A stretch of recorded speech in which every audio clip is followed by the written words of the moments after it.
Esto que está acá, así, esto, Chan. ¿qué es? Eso es un celular, esto lo digo porque soy egresado de la Escuela de Comunicación. Está. Tengo título. Bueno, yo, en verdad, ¿sabes qué? Te voy a decir algo. Estás equivocado. Yo sabía. Los elementos no están configurados todavía como para que podamos concluir que esto es un celular. Yo podría decirte que, mira, no, esto más bien se parece a un elefante rosado. ¿Está? Pero no tenemos todavía los argumentos como para poder decir que esto sea un celular. Pero hay mucha gente que piensa que es un celular. Bueno, pero esa gente Me animo a decirlo. Esa gente no está preparada, ¿me explico? Quienes nos dedicamos a esto... ¿A qué? Nos dedicamos a señalar qué cosa es qué. Ajá. Nosotros que nos dedicamos a esto, sabemos claramente que toda esta gente que ve esto porque es una cuestión, bueno, la gente, es respetable que la gente entienda que esto es un celular. Menos mal. Es respetable. Pero es la opinión de ellos. ¿Está? Nosotros que entendemos de este tema, sabemos que eso es un elefante rosado.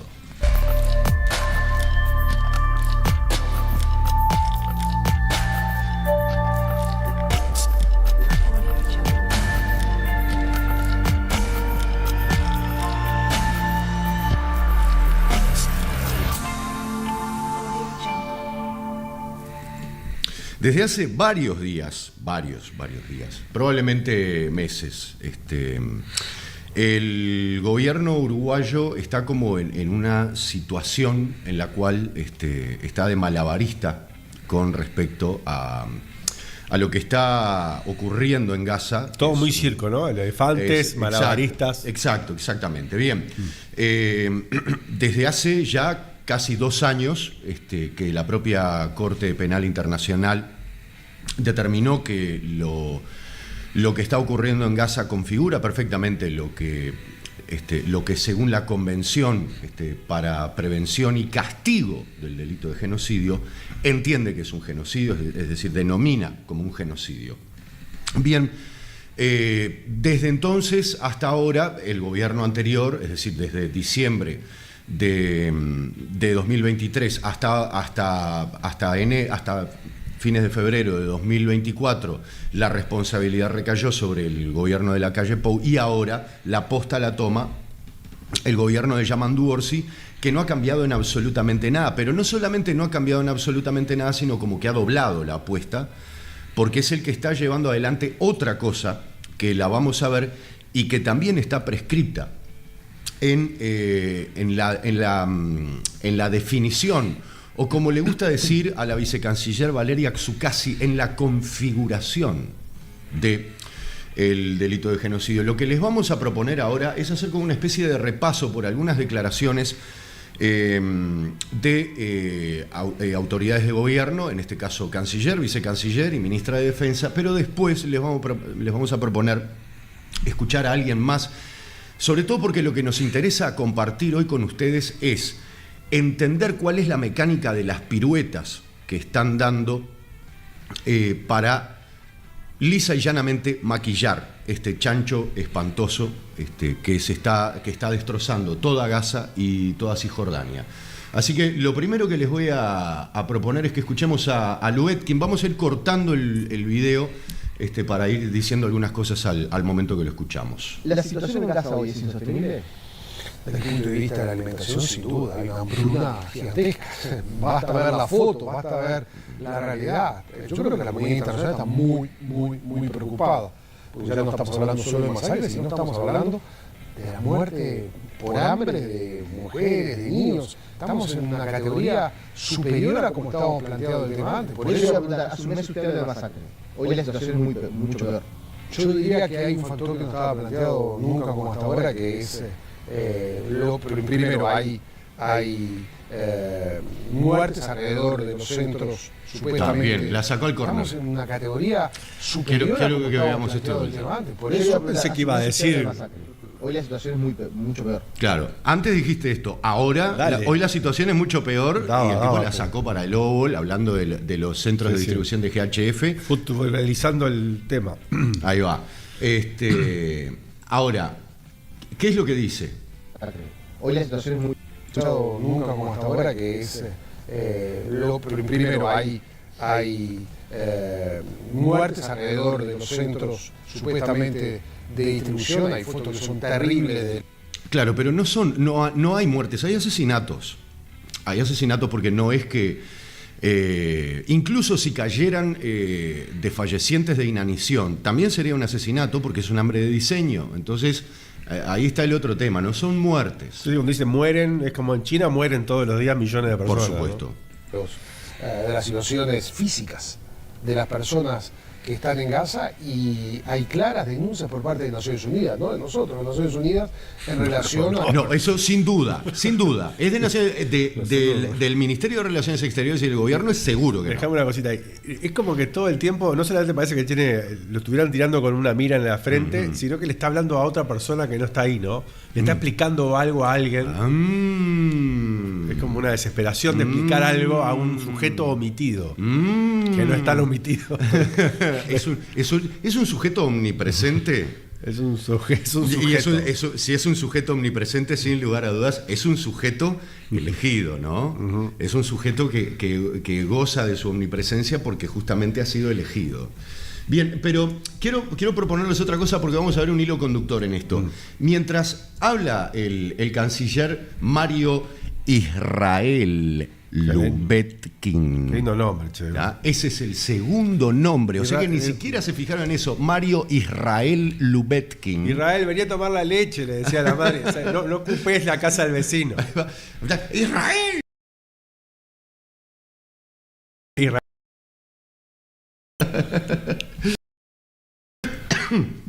Bien, mientras habla el canciller,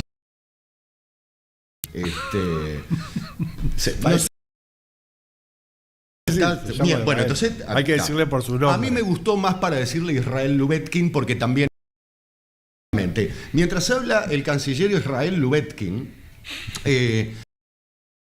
imágenes, y quiero que presten atención a las imágenes de la gente cargando bolsas. Acá, bueno, está el presidente que nos... Tenemos bolsas. Entonces uno dice, ay, bueno, pero en los centros de GHF entonces están... Fíjense. Bien, no. Primero que nada, es una posibilidad que estas sean imágenes de Gaza. Quiero aclarar porque más adelante vamos a ver imágenes que aparentemente son de Gaza y que probablemente no lo sean. Pero en estas bolsas no son las que distribuye el GHF. Sin embargo, mientras el canciller Israel Lubetkin habla de la situación en concreto en los controles, en los centros de distribución de GHF, aparecen estas bolsas. Con lo cual uno tiende a asociar lo que se distribuye en los centros de GHF son comida seca, es decir, fideos secos, arroz, y no se provee de agua para cocinarlas. No sé si se entiende. Sí, porque estamos de acuerdo que con el fideo seco no hacemos nada, así solo. Exacto. Bien, y lo otro además que hay que agregar sobre esto es que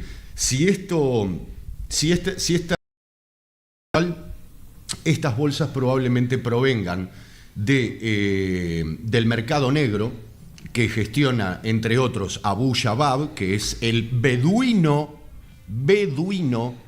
que está contratado por Israel para saquear y usurpar la ayuda humanitaria que entra por cuentagotas cada X cantidad de días a Gaza, para que Netanyahu pueda decir, no, dejamos entrar 3-4 camiones más. Bien, Abu Shabab, indico lo de beduino porque hace poco estuvieron mujeres por la paz, israelíes, drusas, beduinas y árabes. ¿Quiénes serían las árabes? Porque árabes, por ejemplo, los jordanos son árabes, los saudíes son árabes, o sea, pertenecen todos, como por decirlo así, al grupo lingüístico o al grupo étnico. ¿Quiénes son los árabes? Son los palestinos. Bien, pero me quería detener en esto. Seguimos escuchando a Lubetkin. Los niveles de productos alimentarios que se necesita, lo mismo de la población ahí que está extenuada en la zona de Gaza. Por eso sacamos esta declaración hoy, que es lo que está saliendo estos días por parte de la inmensa mayoría de la comunidad internacional. Hay que reaccionar sobre eso. Y en lo nuestro nosotros decimos, estamos dispuestos a colaborar si fuera posible, pero no hay ninguna garantía que los alimentos lleguen a Gaza. Y Además, el sistema en el cual se están repartiendo los alimentos en Gaza es un sistema supuestamente diseñado entre Estados Unidos e Israel, con control israelí, porque los israelíes dicen jamás utilizó estos envíos de ayuda humanitaria a veces para recibir armas, para recibir cemento, y en vez de usarlo para reconstruir edificios, lo usaban para construir túneles. Acá hay otra mentira, o sea, está bien, el periodista está citando al gobierno de Netanyahu. Prohibido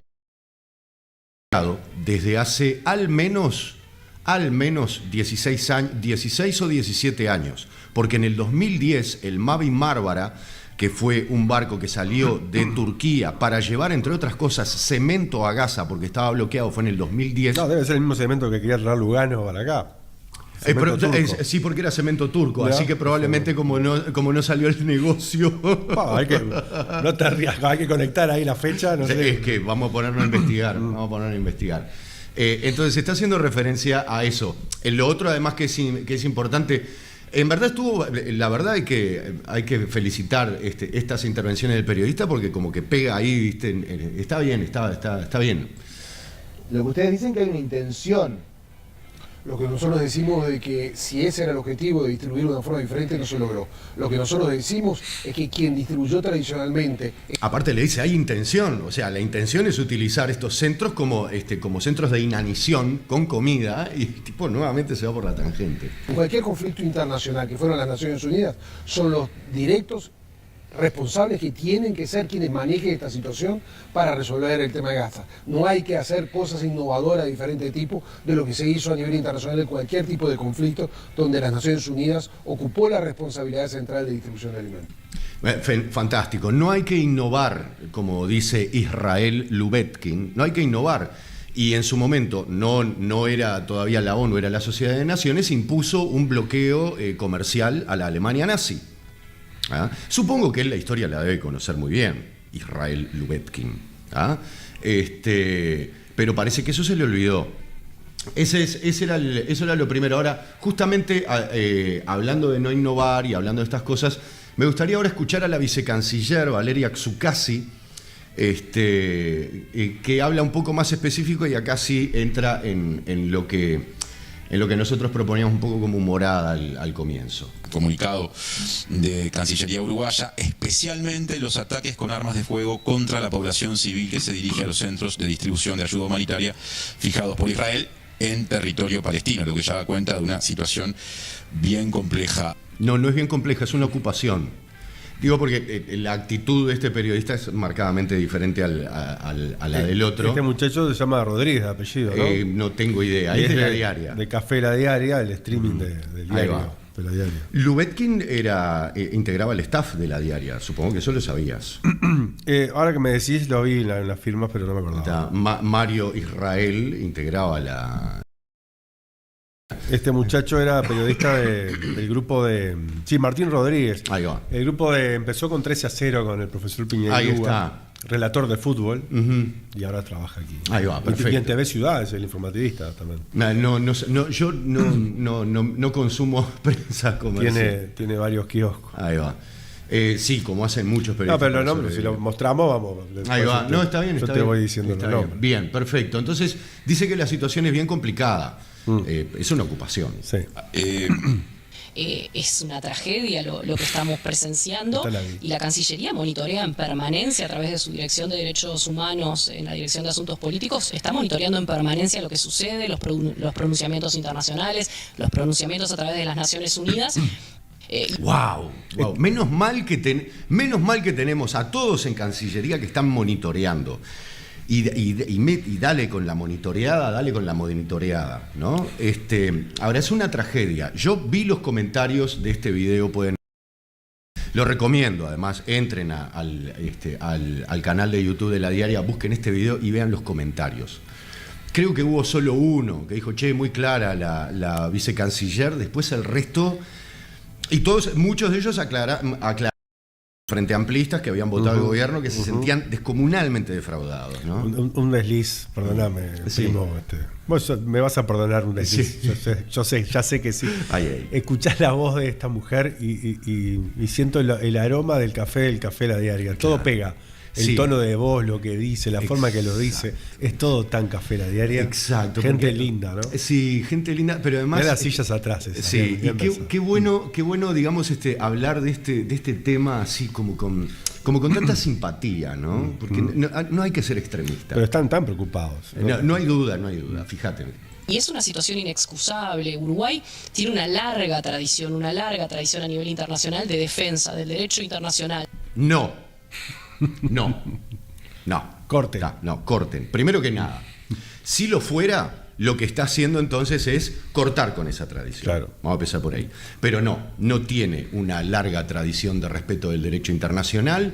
Tenemos una dictadura en la cual el Estado hizo lo que quiso. Habría que revisar otras cosas en las cuales... se cuelga la cocarda del genocidio armenio, por ejemplo. Fuimos uno de los primeros o el primer país que lo mencionamos como tal. Esas son las cocardas que yo he escuchado. Genocidio que se ejecutó en 1905 y pronunciamiento del Estado uruguayo que demoró unos cuantos años. Bueno, pero anterior a todos los demás estados, digamos. Con respecto a Estados Unidos, que lo reconoció recién en 2020. Sí, vamos muy mal. Claro, mirá con quién nos estamos comparando, ¿no? Ahora, no. De hecho, la ley de caducidad de la pretensión punitiva del Estado es en verdad una falta al derecho internacional. Tengo más todavía, porque el que Uruguay haya participado de la comisión que generó el plan de partición de Palestina es también un delito. Pero es un delito internacional, además, que pertenece casi, se podría decir, que a la categoría no solo de crimen organizado, sino de crimen institucionalizado. Porque lo que hizo en ese momento Uruguay fue avalar, junto con otros países, la usurpación de la mitad del terreno soberano de una nación. Está bien, en ese momento no era el país Palestina, pero era un derecho que tenía era un pueblo que tenía el derecho a vivir sobre ese territorio que ocupaba históricamente, y Uruguay lisa y llanamente participó en esta especie de maniobra de usurpación institucionalizada que fue el famoso plan de partición de Palestina. Entonces, Valeria Xukasi no tiene tradición de respeto a las normas internacionales. Del derecho humanitario, que está basada justamente en la protección de la población civil. A la cual Uruguay no protegió, por ejemplo, durante la dictadura. ¿Puedo seguir? Entonces, no pronunciarse con firmeza ante lo que está sucediendo hubiera sido un cambio radical en lo que es la tradición histórica de Uruguay. Hubiera sido, es un cambio radical. Digamos, Comité de Derechos Humanos de ONU en su momento dijo que la situación que se daba hace bastante ya, esto no es reciente, pero es sí posterior al octubre de 2023, en Gaza es consistente con el término genocidio a este momento. Porque... Dice, además me parece interesante porque dice con el término. No es un término, y además le da, pero le levanta terrible centro a la olla a Valeria Xukasi, ahora lo vamos a ver, pero no es un término. No es un término, es un delito. Es un delito que como tal tiene una fundamentación.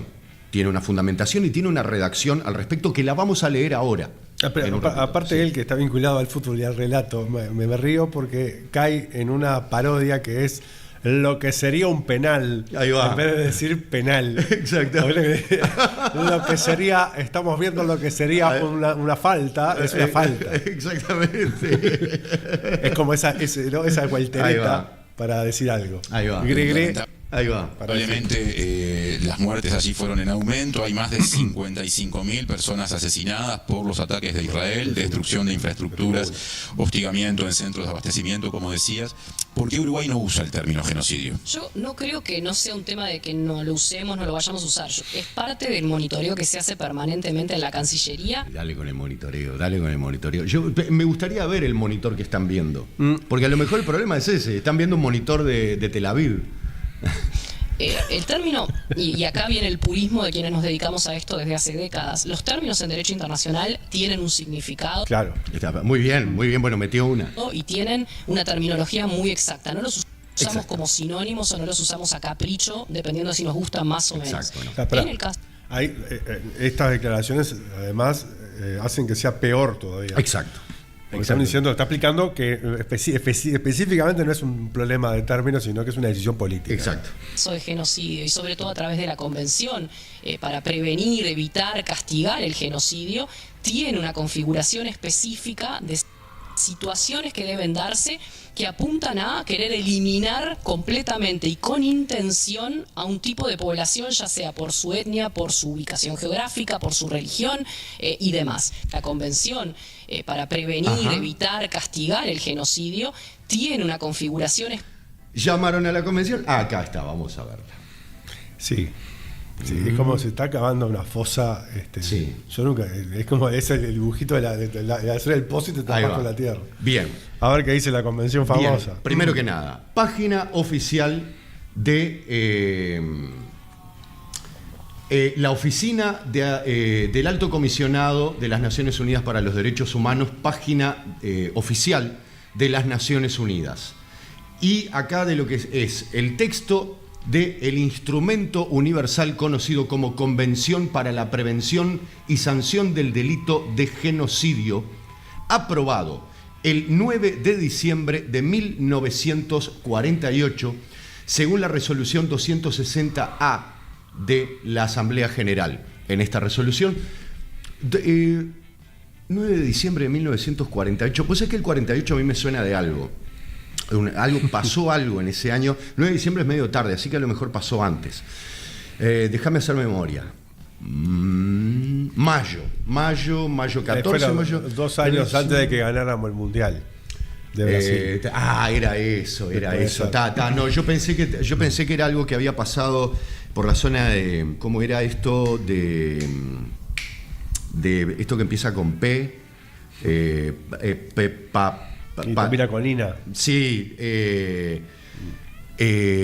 Palestina. Sí, sí, el 15 de mayo fue la Nakba, 15 de mayo fue la Nakba. Y nació el nombre del ministro. Y nació el nombre del ministro Israel Lubetkin. Y después aprobaron la Convención para el Genocidio. O sea, se ve que el asunto fue, miraron lo que estaba ocurriendo y dijeron, a ver, anotá, y dicen, vamos a aprobarlo ahora. ¿Será por eso que a Rafael Lemkin le costó tanto que las Naciones Unidas aprobaran la Convención? Porque desde que aceptaron publicarle el libro en 1944, pese a que lo tenía escrito en 1942, hasta ese momento fueron 4 añitos, ¿no? Bien, pero vamos entonces a... dijera Valeria Xukasi, a leer, vamos a ver cuál es la configuración entonces del delito. Bien, en la presente convención se entiende por genocidio cualquiera de los actos mencionados a continuación, perpetrados con la intención de destruir total o parcialmente a un grupo nacional, étnico, racial o religioso como tal. A. Matanza de miembros del grupo. B. Lesión grave a la integridad física o mental de los miembros del grupo. C. Vas haciendo tic, hacemos tic. Ahí está. Sometimiento intencional del grupo a condiciones de existencia que hayan de acarrear su destrucción física total o parcial, medidas destinadas a impedir los nacimientos en el seno del grupo. Y cuarto, punto E, en verdad, traslado por fuerza de niños del grupo a otro grupo.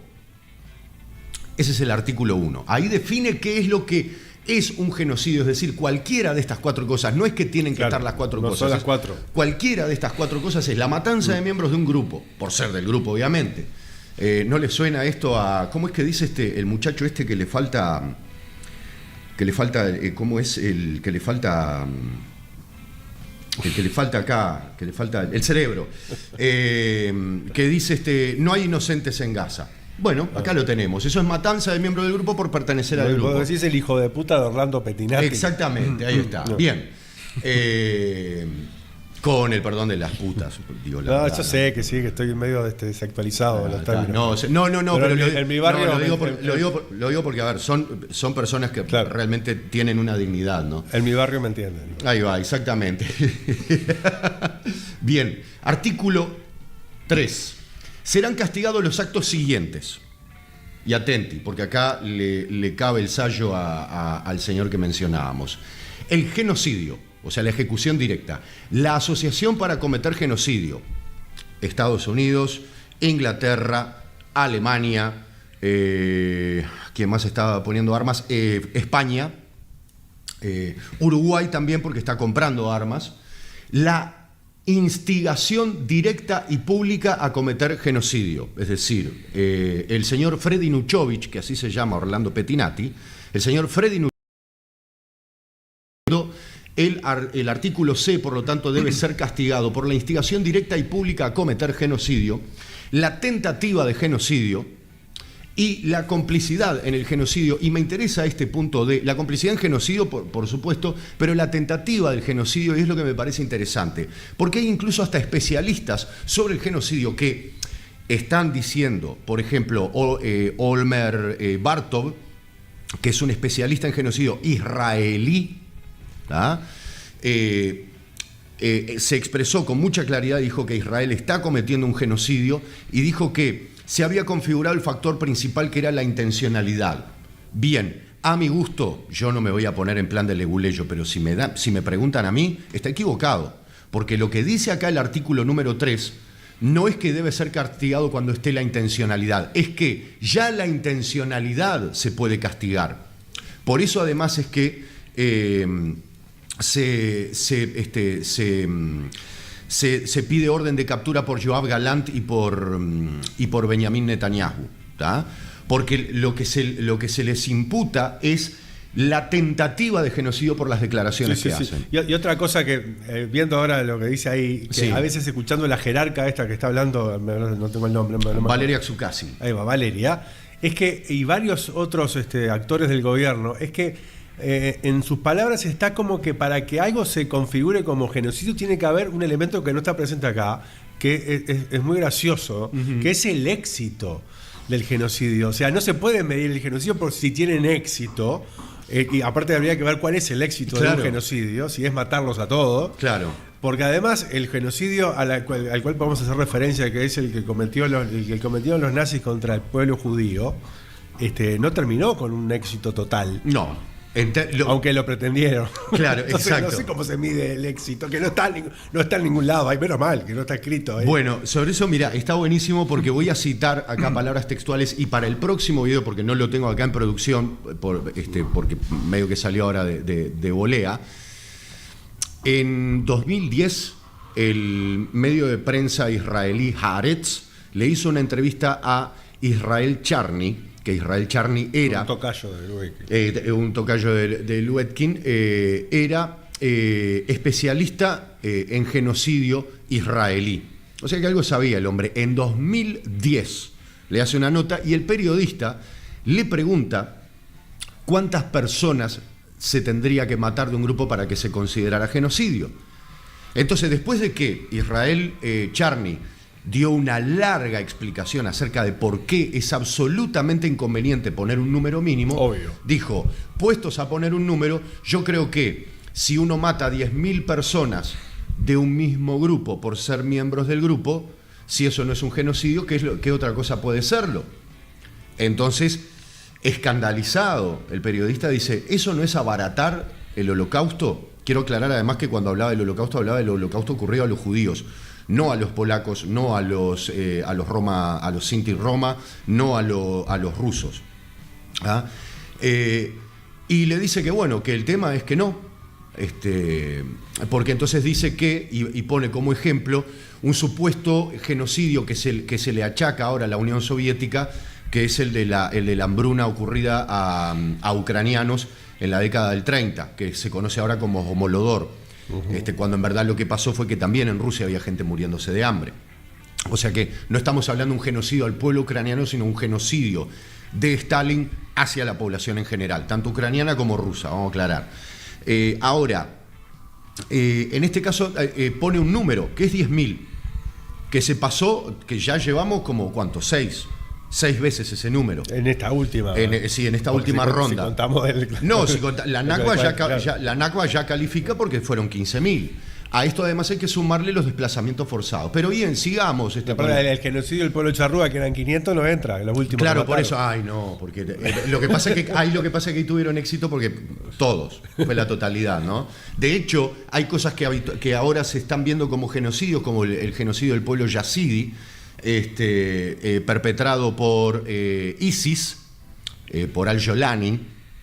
No sé si les suena. No, lo que pasa es que ustedes lo conocen por Al-Shara, que es el presidente sin elecciones de Siria. No, bueno, perpetró un genocidio porque afectó la estructura del patrón biológico. O sea, afectó el patrón biológico del pueblo yazidi, mató 3.000, esclavizó mujeres, etc. Entonces ya eso califica, o sea, no es un tema de número, pero puestos al número, si nos guiamos por la vara de Israel Charny, estamos totalmente dentro del rango. Bien. Artículo 4.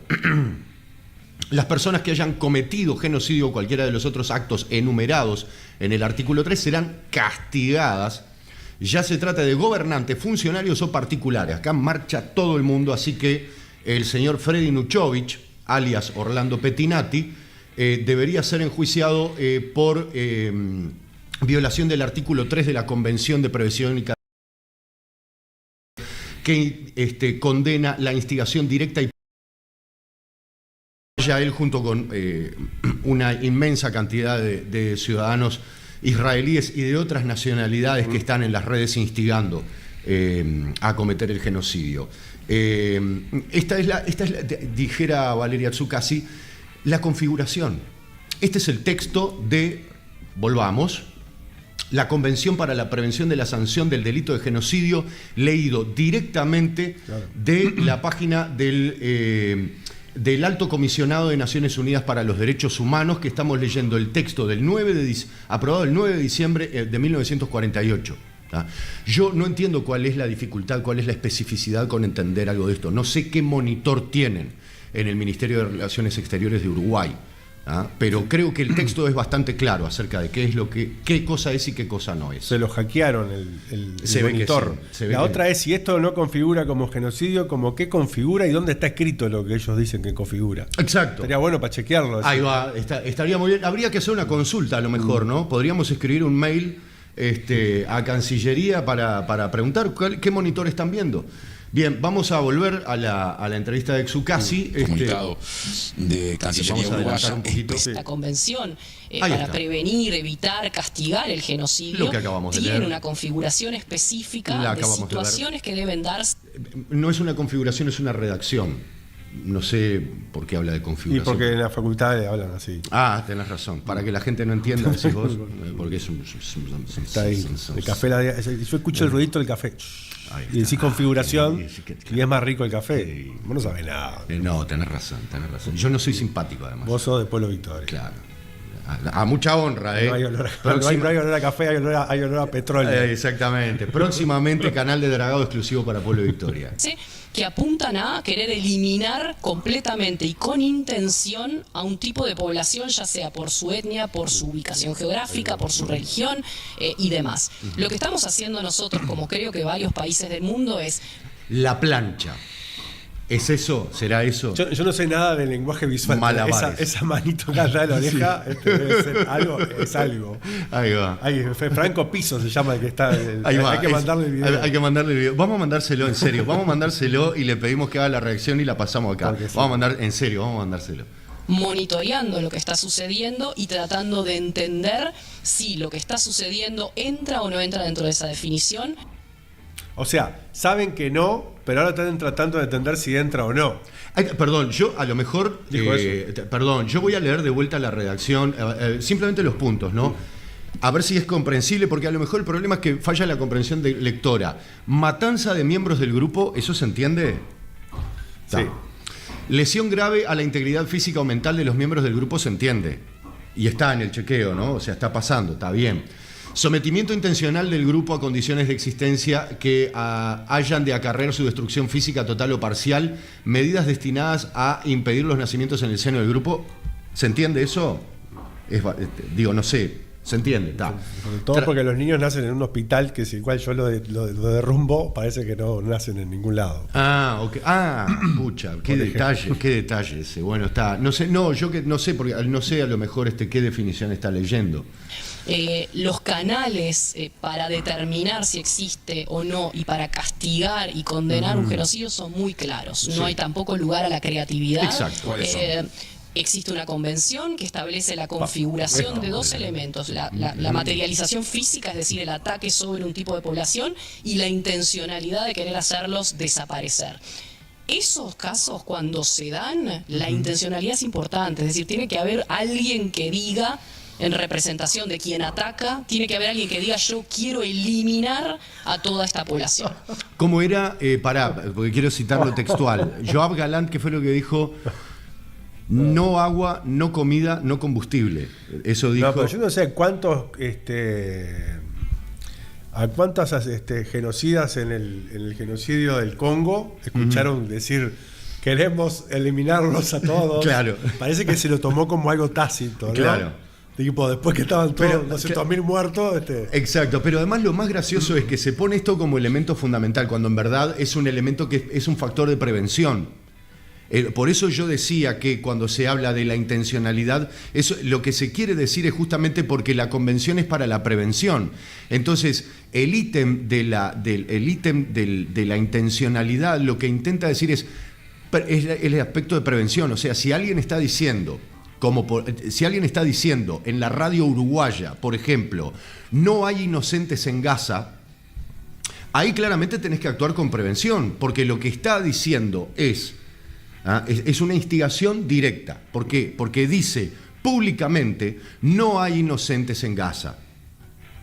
¿Está? Entonces ahí ya podés prevenir ahí. Por eso además yo digo que Uruguay tiene también que en este caso ejercer el derecho internacional, ya que según la vicecanciller Valeria Zuccasi, Uruguay tiene una larga tradición del respeto del derecho internacional. Bueno, ahí tiene una posibilidad de actuar. No está en Israel, está en territorio uruguayo, así que tiene la potestad soberana de hacerlo. ¿Dónde están, creo, los matices en lo que se está dando a debate internacional? Es que hay quienes entienden, actores y actrices, la verdad que con el mayor de los respetos, porque hay gente que lo que está procurando es la defensa del derecho humano y del derecho a las víctimas. Algunos entienden que eso ya está configurado porque hay ciertos actores israelíes que han manifestado su voluntad de hacer desaparecer al pueblo palestino. Además hay todavía. No, pero además todo hay. Y lo que pasa es que, a ver... Pero ahora queremos que haya un consenso de toda la población, un plebiscito. Claro, no un plebiscito, sino un consenso... Un consenso nacional. Sí, internacional. Ahí está, internacional. Nadie deja, hasta que el último no diga que es un genocidio. Exactamente, ahí no, porque no tenemos consenso. Es raro. Mientras que hay otros, en donde todavía está Uruguay, que entienden que el gobierno de Israel no ha configurado aún esa intención. El gobierno de Israel no ha configurado esa intención, dice Valeria Lubetkin, mientras que... Esa cara demacrada. Claro, no, pero además otra cosa que es... A mí me gustaría que Valeria Lubetkin le diga esto a, por ejemplo, Itamar Ben-Gvir, o que se lo diga a Bezalel Smotrich, que son dos integrantes del gabinete, uno ministro de Seguridad y el otro ministro de Economía. O sea, lisa y llanamente, como fácil le van a decir: no entendiste nada. Claro, ¿qué más tenemos que hacer? Claro, ¿qué más tenemos que hacer? O sea, no entendiste nada. O sea, ¿cuántas veces tenemos que decir que los queremos echar al mar, o que los queremos echar a Egipto, o que no hay inocentes en Gaza, o que hay que cortarle que la comida no son todos jamás, entonces hay que cortarle la comida a todo el mundo? O sea, necesitan hacer algo más. Yo digo porque además el problema es que estos muchachos están desesperados porque se los entienda así. Claro, es como una falta de respeto al genocida. Desde luego, porque además el tema es que si no, se les complica con su base electoral y los agarran a tiros, como le pasó a Itamar Ben-Gvir, que parte de su base electoral lo acusó de blando y se agarraron a tiros. Y hay videos de eso en las redes, lo vi en Instagram, no lo vi en un canal de Telegram, lo vi en Instagram. Itamar Ben-Gvir sacando una pistola de su cinturón para batirse a tiros con otros colonos porque lo estaban acusando de blando. ¿Se entiende? Entonces Valeria casi que está generando un problema político. La paz es necesaria. Esto ya no configura dentro de lo que es el derecho a la legítima defensa. Inició como derecho de legítima defensa. Tremendo, tremendo. No recuerdo ahora el artículo, pero lo podemos buscar. El ocupante no tiene derecho a legítima defensa, o sea, no tiene derecho a reclamar la legítima defensa. O sea, a ver, ¿cómo se puede entender? Yo entro a tu casa, invado a tu casa, empiezo a romperte todo, vos me pegás y yo reclamo mi derecho a pegarte por legítima defensa. Aparte, cuando dice inició, me imagino que se refiere al 2023. Exacto. Pero esta vez estaría bueno repreguntarle a qué se refiere cuando dice inició. Claro. No, pero lo que pasa es que debe estar en la teoría de que el mundo nació el 7 de octubre de 2023. No pasaba nada. Antes no pasó nada. Claro. No, perdón, antes lo que hubo hubo una especie de... Vos sabés que me parece interesante esto de que el mundo haya empezado el 7 de octubre, porque entonces el holocausto no existió. Entonces hay un problema ahí, hay como tienen que solucionar. Hablen con Schrödinger, que a lo mejor se los ayuda a resolver. Israel, luego de unos ataques también terribles que sufrieron en octubre del 2023. Por ahí la diferencia es desde donde lo ve la gente en la calle, que tiene todo el derecho del mundo. Por ahí cómo lo ve la gente en la calle. Que no es tan crack como nosotros, que interpretamos rarísimo la convención. Y casi que lo dice a texto expreso. A decir que cree que lo que ve es genocidio, y donde lo tenemos que ver quienes nos dedicamos a esto desde la profesión, y que tenemos que atenernos a las convenciones internacionales. Las convenciones internacionales, en particular la de genocidio, surge después de la Segunda Guerra Mundial para que no vuelva a suceder lo que le sucedió al pueblo judío. Está fantástico, o sea, para que no le vuelva a ocurrir, o sea... Solamente a ellos. Solamente a ellos, se ve que sí. Ahora explicado, pero menos mal que se explican esto, que es para que no les pase nunca más. Es que sí, tal parece que sí. A ver, porque si no, esto... porque yo que no soy judío estoy dispuesto. Claro, porque además el problema... Esto es lo único que explicaría que para Valeria Xukasi los elementos no estén configurados todavía. Se me fue. Venía muy divertida la cosa. Vamos de vuelta. Sí. Comunicado vamos a esta parte de Cancillería Uruguaya. Última defensa de Israel luego de unos ataques también terribles que sufrieron en octubre del 2023. Sin duda. Por ahí la diferencia es desde donde lo ve la gente en la calle, que tiene todo el derecho del mundo a decir que cree que lo que ve es genocidio, y donde lo tenemos, nos dedicamos a esto desde la profesión. Perdón, y habla y luego dice... Y que tenemos que atenernos a las convenciones internacionales. Convenciones internacionales, por las dudas la repasamos. Por a lo mejor, no sé, yo sigo pensando que a lo mejor algo no se entiende. Habría que ver la falta de respeto de esta gente como es que hace los 20 de mayo la movilización. Exacto. Es una falta de respeto. En vez de preguntarle a los académicos si hubo una dictadura. Capaz que ni siquiera hubo una dictadura. Es que al paso que vamos, pero escúchame, si vos estás... por eso hablamos de maquillar el chancho. ¿Me explico? O sea, si vos tenés esto acá adelante y viene alguien que te dice, no, vos no entendés nada porque esto es un elefante rosado. O sea, ¿en qué mundo estamos? ¿En qué mundo estamos? ¿En qué mundo nos quieren hacer vivir? Ese es el tema. ¿En qué mundo nos quieren hacer vivir? Bien, pero ahora les propongo escuchar... a la ministra de Defensa sobre otro tema, entre otras cosas, ¿por qué? Porque de lo que estamos hablando es que no solamente Uruguay le viene comprando armas a Israel, sino que va a renovar la cooperación que ya tiene en armas y en seguridad en el pleno momento en el cual está cometiendo un genocidio. No es que pasó, no es que va a pasar, es que está pasando exactamente ahora. Y se ve que para Uruguay no pasa nada y está todo bien. Y bueno, y vamos a escuchar en palabras de la propia ministra. Por lo menos, cuando en el 45 estábamos en guerra con la Alemania nazi, por lo menos, ¿no? Sí, exacto. Oficialmente. No, y además nos habíamos plegado, si no me equivoco, al tema del boicot, después que nos habíamos mandado de recibir a la tripulación del Graf Spee. Ministra, en otro orden, otro tema que había quedado pendiente, ¿este gobierno va a seguir comprando armamento y asesoramiento de Israel? Nosotros le compramos a varios proveedores. Yo creo que no, o sea, no es la pregunta, ¿no? ¿A Hamas también? Claro, no, a Hamas no, justamente. Mal haríamos si le compráramos uno solo. Ahí sí. No es el tema, no le está diciendo solamente, te dice a Israel. Pero en un país que tiene relaciones multilaterales, que no tiene enemigos, eso queda claro. Entonces, si no tiene enemigos, ¿para qué comprar armas? Ah, porque está el tema de la minustá. Entonces, claro, necesitará armas porque a lo mejor se lo puede proveer otro país. Digo, entre otras cosas, porque si no tenemos enemigos. Uruguay no tiene enemigos. Uruguay está en las misiones de paz justamente porque es un país que cree en el multilateralismo y en la resolución que no tiene absolutamente nada que ver de los conflictos. Por lo tanto, en el tema de la adquisición, ya sea de armamento o ya sea de cualquier equipamiento que tengamos, le vamos a comprar a quien genere los mejores costos de precio para Uruguay, a quienes nos brinden de alguna manera también calidad. ¿Tenemos la certeza de que Israel tiene los mejores costos y la mejor calidad? Precio y la mejor calidad. El mejor precio y la mejor calidad. Yo sé que el equipamiento chino es muy bueno.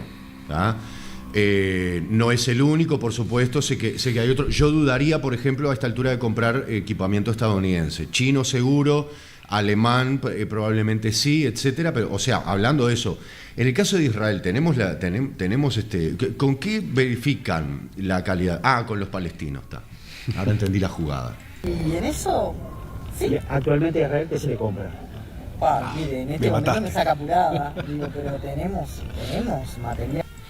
Yo diría que tengo, para poner un ejemplo bien concreto, tenemos chino y tenemos estadounidense, tenemos israelí, tenemos materiales de todos los proveedores que se compran, hasta de España. Hasta de España, como que fuera tipo... En España pasa este problema con Israel, que ahora no le van a comprar una partida de armamento, de balas. Bueno, sí, porque también en España, como el problema es peor que acá, o sea, la gente sale más a la calle que acá. Hacer algo. Exacto, entonces tienen que ponerle más maquillaje al chancho, entonces tienen que hacer esto. Y le tienen que vender las armas de contrabando, en verdad. Vamos a hablar en plata. No es por el conflicto que está habiendo en Medio Oriente. No son las definiciones que toma nuestro Estado, que tiene muy clara cuál es la política exterior y cuál es la política de defensa, que va de la mano de la política exterior. Exacto, y como la política exterior está en pleno monitoreo, la política de defensa va de la mano, que es... Lo que estás mal, me parece, el video esto no es la ministra del gobierno anterior. Está mal el video este. No, es el... ¿Es el gobierno del Frente Amplio esto? Sí. ¿Ah? No, pensé que te habías equivocado y habías puesto algo viejo. O sea, no. O sea, se mantiene. Porque, viste, está esto de la alternancia ahora que tenemos. Podrían poner si ponen un holograma es lo mismo. Sí, a esta altura, yo diría... Ya a esta altura te digo más extraño al ñato, ¿no? Claro. Porque iba a decir lo mismo, pero con un poco más de show.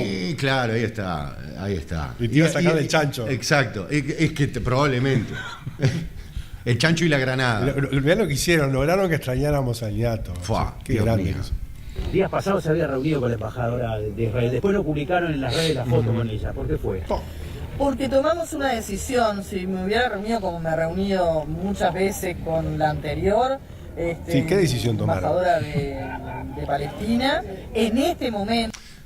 Voy a chequear el dato. Estuve buscando, no encontré. La reunión con la embajadora. No, claro, primero que nada que la anterior embajadora, ella no se habrá reunido como ministra. Como particular puede ser. Pero en calidad de ministra con la embajadora anterior no, porque se fue a mediados del año pasado. En que hay un conflicto por una cuestión de respeto a todas las partes. Para nosotros, Israel... No, respeto a todas las partes, claramente que no. Respeto a todas las partes, pero es clarísimo que no. Estamos hablando de que están o sea, a ver si se entiende. Están, por ejemplo, matando niños a los cuales les atan las manos con precintos, los tiran a una fosa común y los pasan por arriba con una topadora. Está el reporte de la ONU porque encontraron los cuerpos hace poco, para que nos entendamos un poquito en qué está la cosa. ¿Está? Y estamos haciendo piruetas para ponerle maquillaje al chancho. Discúlpenme, en ningún momento es respetar a las dos partes. Él es una nación hermana, el pueblo de Israel es una nación hermana y el pueblo... Perdón, será hermana tuya, hermano mío no es, claramente. El pueblo palestino es una nación hermana, por lo tanto... Sí, eso sí, sin duda. Pero no en tal caso estarías cometiendo un fratricidio. En un momento de conflicto, nosotros entendimos que no era bueno publicar esa foto, pero vamos a recibir a todo aquel... Mire, en breve me junto con el embajador de Turquía y con la embajadora de Armenia. Y son países que tienen entre sí conflicto, pero Uruguay no tiene conflicto con nadie, va a recibir a todos y cada uno de los integrantes de las naciones que... Me imagino un armenio diciendo, así que tenemos un conflicto. Tuvimos un conflicto también. Es un conflicto. Todos son conflictos. Exactamente. Me imagino así, ahora más son todos conflictos. Nosotros tuvimos un conflicto con España en 1811. Sí. Después tuvimos un conflicto con el Imperio Brasil. Tuvimos un conflictito ahí con los charrúas que lo resolvimos de alguna manera. Llamar a Rivera. Irak tuvo un conflicto con Kuwait y después con Estados Unidos. Y después tuvo un conflicto. Bueno. Sí, Hitler tuvo un conflicto ahí con los judíos, con los gitanos, con los polacos, todo conflicto. Es un Pero somos todos hermanos. No, eso es cierto. Eso sí, se respeta a todo el mundo. Ya se terminó, estaba re divertido, la sacaste. No, es que ya estaba terminando. No, pero tengo otro que también está muy divertido, pero además quiero poner un poco de contexto porque esta no es una figura de gobierno. Pero, ¿qué es lo interesante de esto? ¿Por qué lo queremos compartir? Es el historiador, se me perdió el nombre ahora, el nombre de pila. Es un historiador, es un uruguayo israelí, Liebner, de apellido, si me das un segundo ya lo ubico, que entre otras cosas dio una charla hace poco en la sede del Frente Amplio acerca de...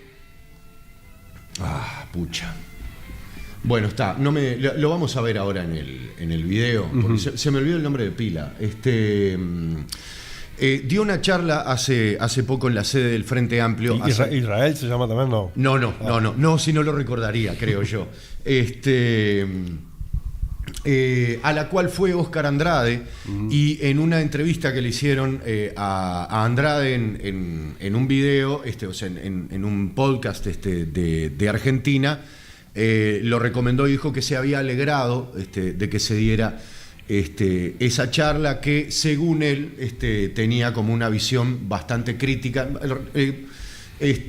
Mencionó algunas otras cosas, pero bueno, sobre todo en función de su recomendación fue que seguimos su recomendación y nos encontramos con lo siguiente, y vamos a compartirlo. Se está ejecutando un genocidio en la Franja de Esta es la periodista Gaza, que lo está entrevistando. ¿O no?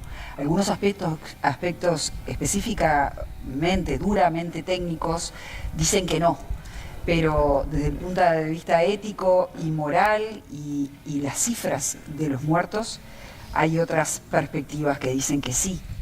Bien, primero que nada quiero aclarar algo. Dice acá... Lavarello es el apellido. Ahí está. Ejecutando un genocidio en la Franja de Gaza, sí o no. Gabriela Lavarello. Algunos aspectos específicamente, duramente técnicos, dicen que no.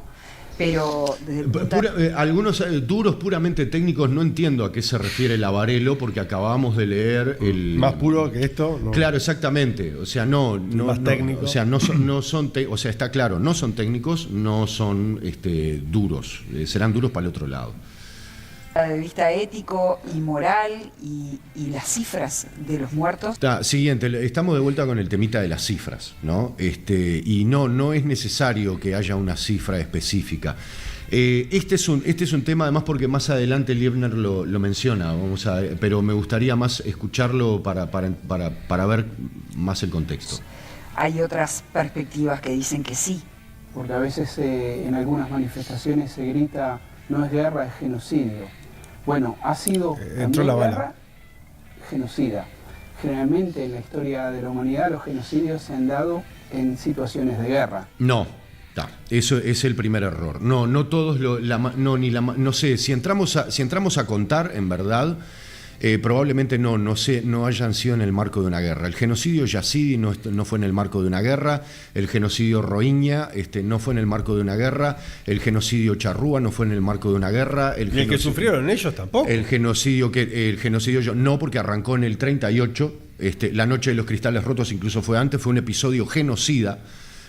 Había intención ya en la propuesta proselitista de Hitler, ya había elementos genocidas claramente condenables, y no fue en el medio de una guerra. Pero aparte, lo que se dice guerra propiamente dicho, por ejemplo, si hay una guerra mañana entre países que tienen un poderío similar, Y el genocidio siempre se da al revés, cuando hay un poderío muy fuerte de una parte contra otra. Exacto. Si está parejo, hubo la Guerra Fría. Exacto. No hubo un genocidio de Estados Unidos contra los rusos. Exacto. Ni al revés. Exacto. Ni va a haber.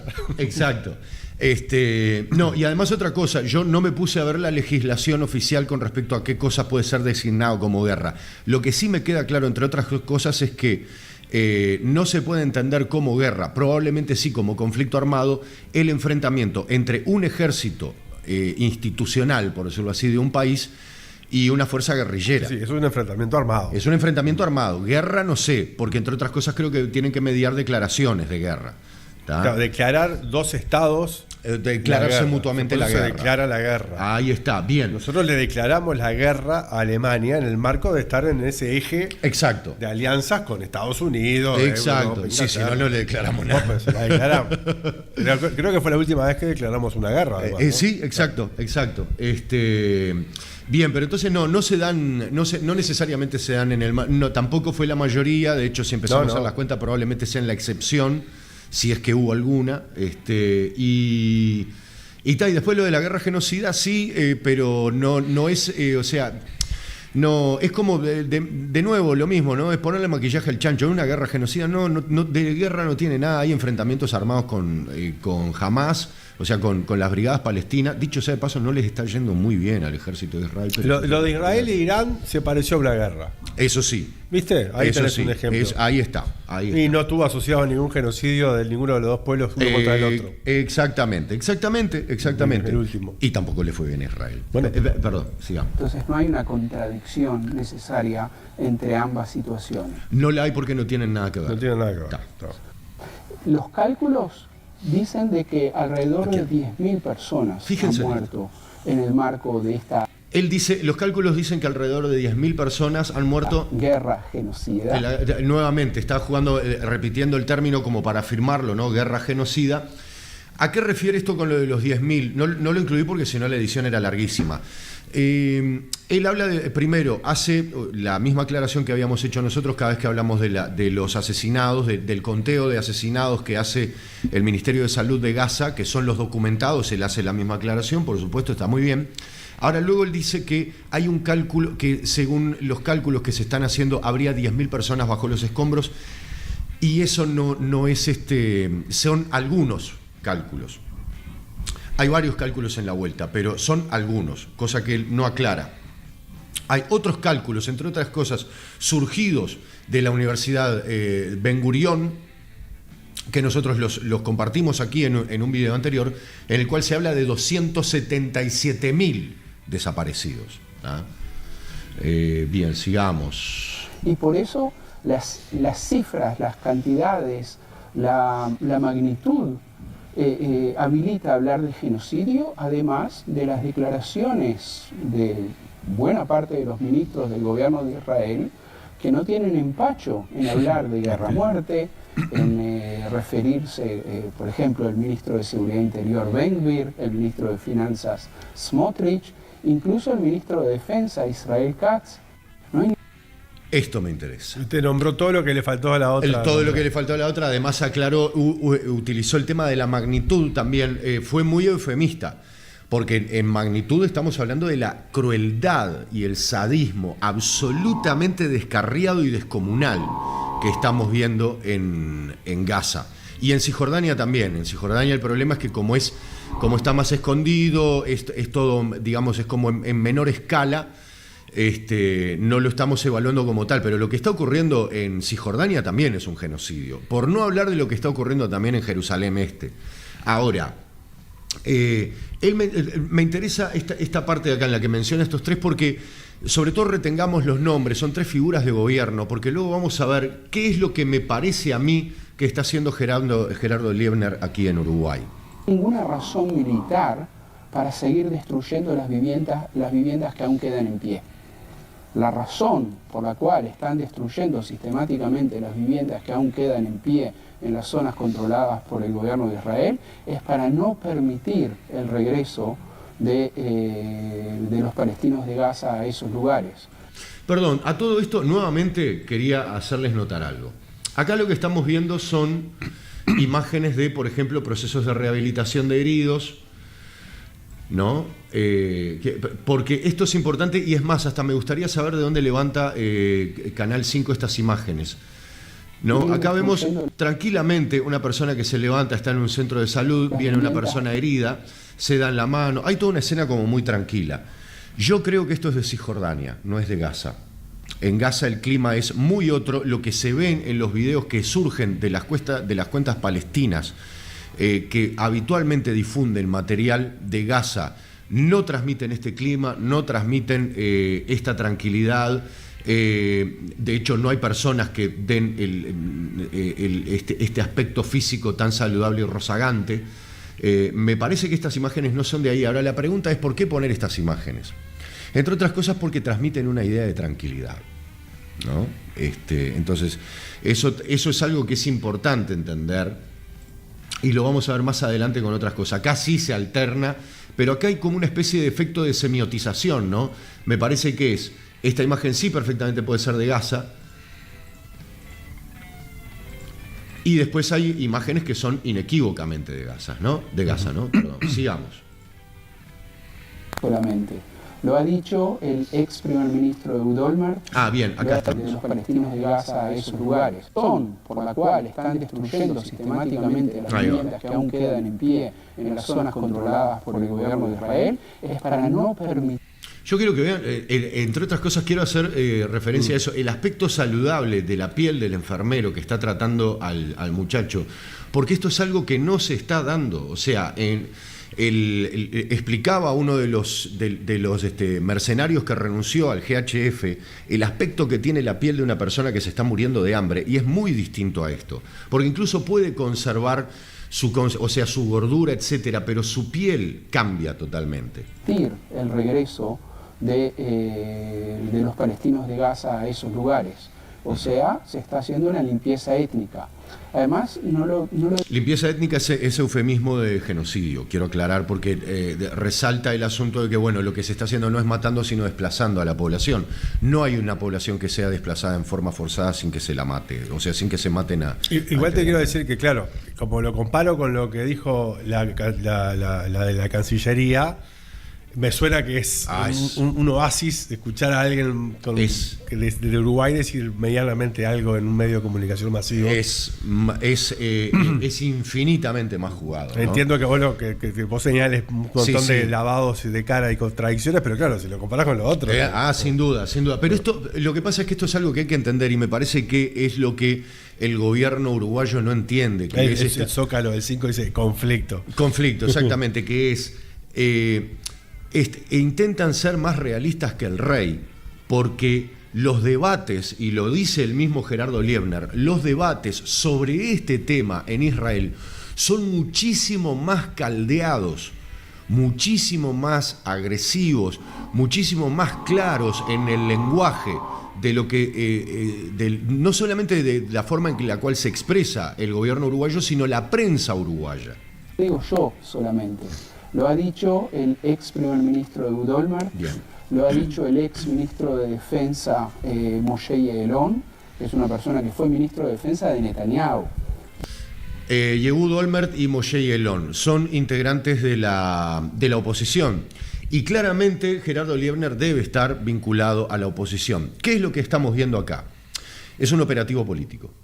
Es decir, es así como Ehud Barak, pedimos disculpas por los ruidos, así como Ehud Barak está dando notas en la prensa inglesa criticando a Netanyahu y proponiendo un plan post genocidio, y está haciendo entonces un trabajo de oposición de cara a las elecciones que van a ser el año que viene y tratando de posicionarse políticamente, Liebner de alguna manera está haciendo un poco eso. Es cierto que está manifestándose con bastante claridad en relación al genocidio, pero no solamente está haciendo ese trabajo de campaña política de alguna manera, sino que entre otras cosas lo que está haciendo es darle cobertura política al progresismo uruguayo.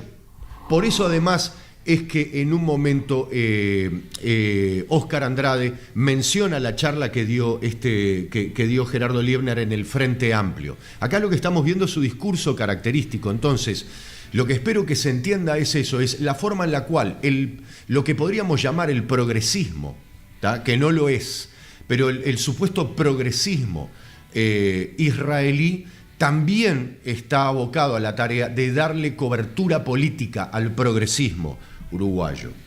Sigamos. El partido Likud, no un opositor de izquierda. En ese sentido hay que entender que es una sociedad que vive bajo la percepción de amenaza. Y no es una amenaza teórica, sino tiene algo que ver con la realidad. Y por lo tanto, los sentimientos están...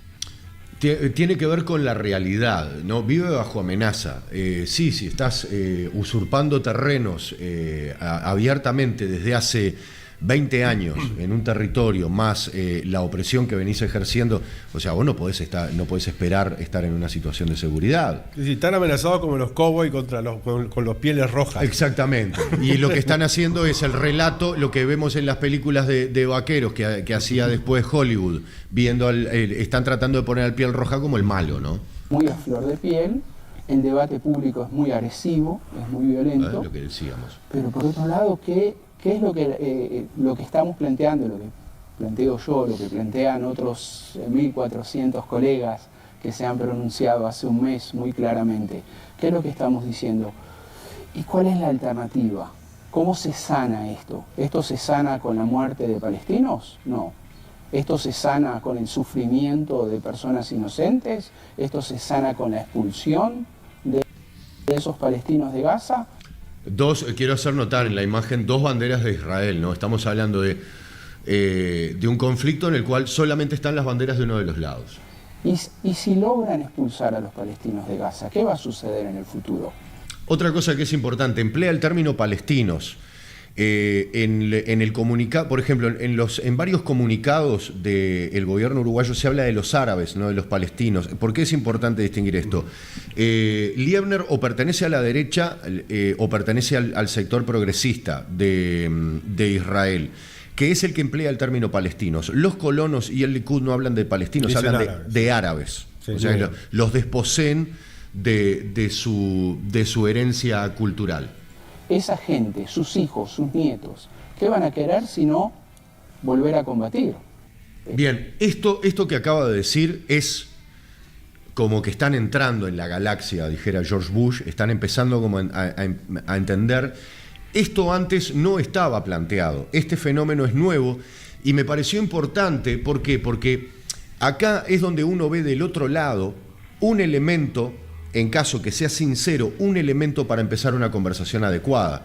¿Se acuerdan que hemos hablado ya varias veces acerca de la necesidad de ambas partes de tener no una paz, no es la paz así, la paz como sello, por ejemplo, que intenta promover el gobierno uruguayo, sino un diálogo que sin duda tiene que ser muy áspero, tiene que ser muy duro, hay un montón de facturas para pasar, pero tiene que ser una conversación adecuada, es decir, tiene que haber una especie de base sobre la cual empezar a dialogar. Acá vemos que hay Gerardo Liebner pone un elemento que da la pauta, al menos a uno le da la pauta que puede haber un elemento para empezar a dialogar. Por supuesto, esto lo tienen que discernir y determinar los palestinos, no nosotros, ¿no? La situación actual del conflicto es producto del desplazamiento de cientos de miles de palestinos hacia la franja de Gaza, su explotación durante años.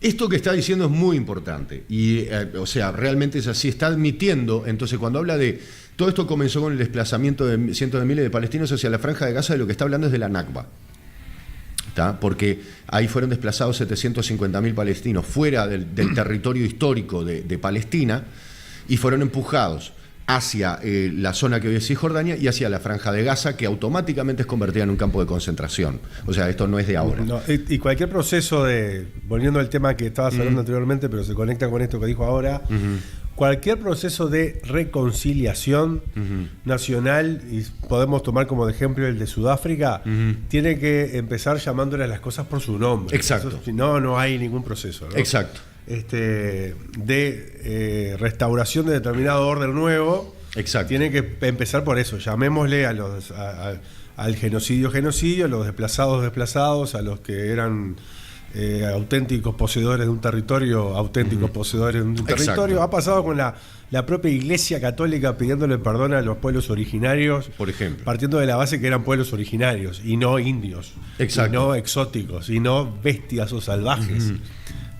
Ahí se puede iniciar una conversación que no tiene, como decís vos, tiene que durar lo que tiene que durar, pero exacto, se inicia así. Exacto. Y el hecho de que han vivido sitiados 15 años.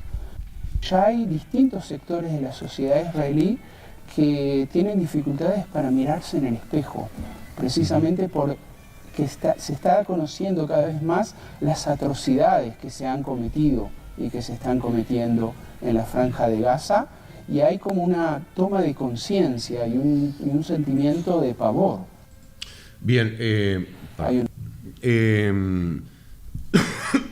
perdón, se están dando a conocer, no. Las conocen de hace rato. Claro, te iba a decir eso. ¿Están reconociéndose, le dan miedo mirarse al espejo o los descubrieron? Claro, porque además primero dice, les da vergüenza mirarse al espejo y después dice, ya se están conociendo, se están empezando a conocer. No, se conocen desde hace rato, y cuando digo se conocen hace rato no me refiero al resto del mundo, me refiero a Israel. La diferencia ahora es que antes la casi totalidad de la población israelí festejaba, y el problema es que ahora de a poco les está cayendo la ficha. Creo yo, simple y sencillamente por agotamiento, porque deben estar también agotados del frenesí en el que están. Entonces hay sectores que empiezan a demostrar como agotamiento y empiezan como a entrar en el sistema solar, ¿no? Entonces, quiero aclarar eso porque ¿qué pasa? También hay gente que a veces se pregunta y dicen, a lo mejor no les están diciendo nada. No. La sociedad israelí sabe muy bien lo que está pasando, entre otras cosas porque los soldados se encargan de publicar en las redes sociales los crímenes de guerra que cometen para celebrarlos, y lo hacen entre otras cosas porque las plataformas de Meta le fomentan particularmente la difusión de esos contenidos. Es decir, la forma en la que está configurado los algoritmos para que las publicaciones en hebreo se difundan de cierta forma, tiene que ver con eso. No, y después se me ocurre también que hay también una cuestión generacional que debe tener su peso, que no desconozco en qué volumen, pero los protagonistas mayores, los activos del año 48 en Israel, no necesariamente tienen la misma responsabilidad que un pibe de 20 años hoy en Israel. Exacto. Eso debe estar pesando un poco también el tema generacional. Sí, sobre todo está bueno lo que mencionaste, porque sabés que en verdad la generación la generación que está siendo golpeada duramente por todo esto es la generación de la guerra del 67. Claro. Esa generación que hoy son abuelos pero con cierta vitalidad, es decir, no son personas de 90 años, que tenía probablemente 20 y pico de años, porque en la CFDI son todos muy jovencitos. Hoy por hoy está sintiendo como ya venía digamos, como viendo la actitud con la cual las nuevas generaciones estaban tomando la conscripción. Son de alguna manera vistos como los héroes de esa época porque ganaron una guerra que no esperaban ganar, y son los que ahora se sienten golpeados, y son los que, entre otras cosas, ahora están diciendo, no solamente perdimos en Gaza, dicen ellos, sino que el mantenernos ahí le va a costar la existencia al Estado de Israel, y lo entienden desde la óptica de alguien que por la experiencia en un momento crucial entiende de qué depende la supervivencia de Israel, ¿no? Entonces está buenísimo. Hubo un aumento en los casos de suicidios. Hay 3 soldados que la semana pasada de infantería se negaron a reingresar a Gaza, aduciendo que tenían pesadillas, que no podían físicamente volver a las situaciones en las que habían estado. Uno de ellos se filtró su testimonio, que le tocó disparar sobre una mujer y 2 niños, y él dice que los niños lo persiguen en sus pesadillas. Yo quiero aclarar sobre esto, y de hecho lo compartía por eso, es que esto no es un elemento nuevo para la sociedad israelí. Es decir, el que se filtren de repente testimonios de soldados que tienen un trauma profundo por las actividades genocidas que vienen cometiendo en Gaza, de asesinar civiles, etcétera, data de larga época en la sociedad israelí. Hay que ver, están en YouTube además, están en YouTube, uno los puede ver. En la propia página de Reactiva publicamos en alguna de las notas relativas al genocidio fragmentos de testimonios de soldados que inicialmente van a las comisiones de la Knesset a quejarse porque el Estado no les provee asistencia para tratar su trauma. Y se vuelven brutalmente disfuncionales en la sociedad, en sus familias. Es gente que queda inutilizada solamente por el trauma psicológico. Entonces no es un elemento nuevo, no es que esto está empezando a ocurrir ahora. Esto es algo que viene ocurriendo de hace rato, es parte de la basura que la sociedad israelí barre bajo la alfombra. El problema es que ahora todo eso les está explotando en la cara al mismo tiempo. Ese es el tema. O sea, digamos que, a mi gusto, por un lado, que me parece que no es, Liebner está llegando a una conclusión que con todo me parece relativamente acertada, que es la necesidad de iniciar una conversación adecuada. Pero lo que sí está claro es, o sea, no hay forma, ya no es sostenible la cantidad de piruetas y de volteretas que le tiene que dar el gobierno uruguayo para maquillar este chancho espantoso que es el genocidio.